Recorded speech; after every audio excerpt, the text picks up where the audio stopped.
In, are we? Or what? What are we doing? I thought I got out in it. Yeah, Lorna, you're just good.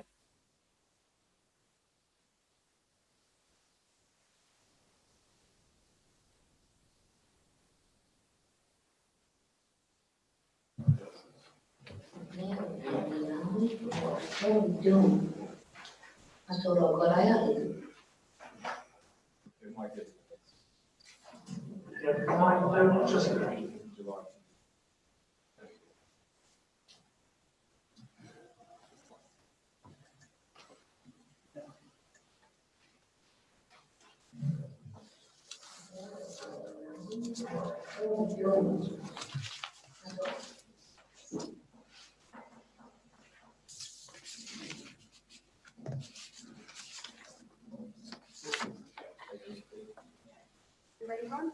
Yes, thank you. Okay, ladies and gentlemen, I'll declare this meeting open. Thank you for your attendance. And this meeting will be audio recorded, and those in attendance should refrain from making any defamatory statements. There are to be no other recordings of this meeting without the prior authorisation of the committee. And I'd ask that when you speak, that you use your microphone and then switch it off when you're finished. So thank you for that. Call for any apologies? There being no apologies, any declarations of interest? No declarations of interest. So I'll now proceed to the business items. On page 1, ISC 6.1 Asset Management Plan. The purpose of this report is to seek council approval for the updated draft roads, bridges, stormwater, open space, buildings, sale yards, airport and swimming pools, water and sewer asset management plans. So I'll call on Jeff Bush. Would you give us an update or a brief update? It's a brief update. So it's under council's. Oh, no, I don't need that, Gavin, haven't Yeah, Jeff, you did it right here. you? Yeah. Under an affordable, sustainable local government, the council's asset management strategy includes asset management plans for all infrastructure. We have an asset management strategy and an asset management policy all grouped together. So these are the 7 or 8 AMPs that we've developed for council's infrastructure. The key inputs, as you know, well, I can just outline the key inputs that are in the AMPs. They're listed here in the report, but they're the latest valuations, asset attributes and condition information, latest performance information, actual expenditure and operational capital works, planned financial forecasts, identified capital improvements, and actual performance from achieving levels of service for the community. The key deliverables are 10-year financial forecasting, which is in the end of the document, and levels of service tables. Okay, thank you. Look, I did, Miss Mainley wanted you, Jeff, to just explain that briefly for the benefit of those who aren't present or for the public that are attempting by YouTube.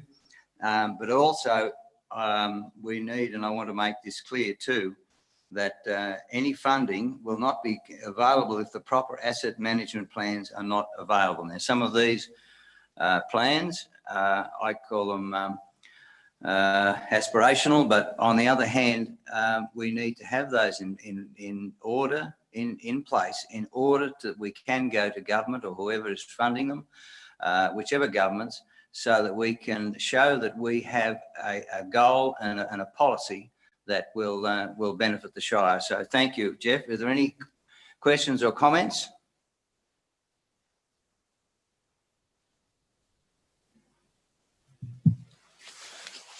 Yes, Mr. Chair, I'll move the recommendations 1 to 8. Okay, I'll second them from the chair. Thank you. Any dissension? There being no dissension, the resolution is passed. I'd like now to turn over to page 9. page 8, I'm sorry. Asset management plan strategy and asset management policy. The purpose of this report is to seek council approval for the updated asset management strategy and asset management policy. The recommendation is that council adopt the updated asset management strategy and assets management policy. Jeffrey, you have the floor again.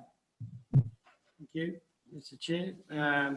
So I'll just a brief on this. So we've got, in the one report, we're seeking approval for the council's updated asset management strategy and also the policy. The critical starting point for each council is to create their own individual asset management policy as an integral part of council's plan. The council's own policy creates the rules for the preparation of their asset management strategy and their asset management plans. So the policy comes first and the strategy, then the AMPs after that. Unfortunately, in this report, they're actually reversed.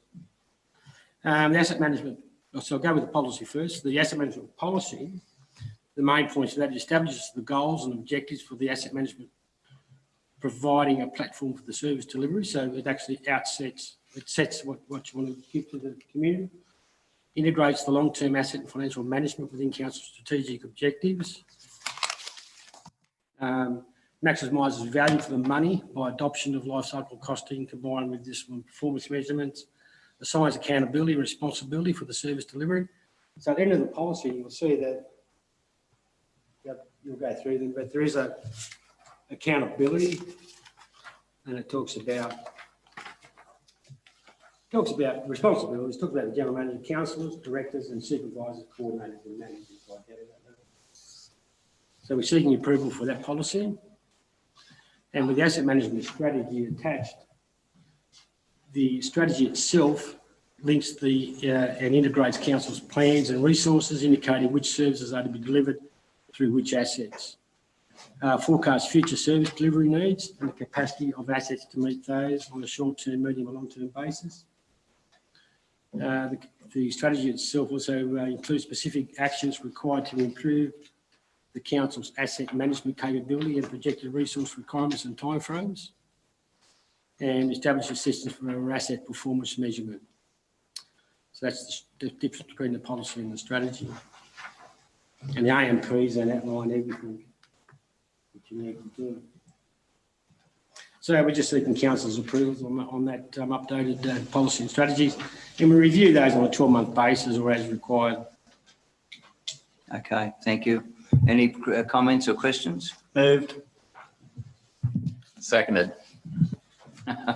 Thank you. I would also like to record the work that's gone into getting these documents together is quite considerable, and I'd invite anybody who hasn't read the attachments to read them, because they're quite verse. There's a lot of information, but once again it comes back to having these policies in place, and so we can get funding. We may not be able to do them all at once, but in our view, we're trying to achieve something that's going to happen not only now or next year, but in their 10-year plan. And I thank the officers and directors for their input. So it's moved and seconded. Is there any dissension?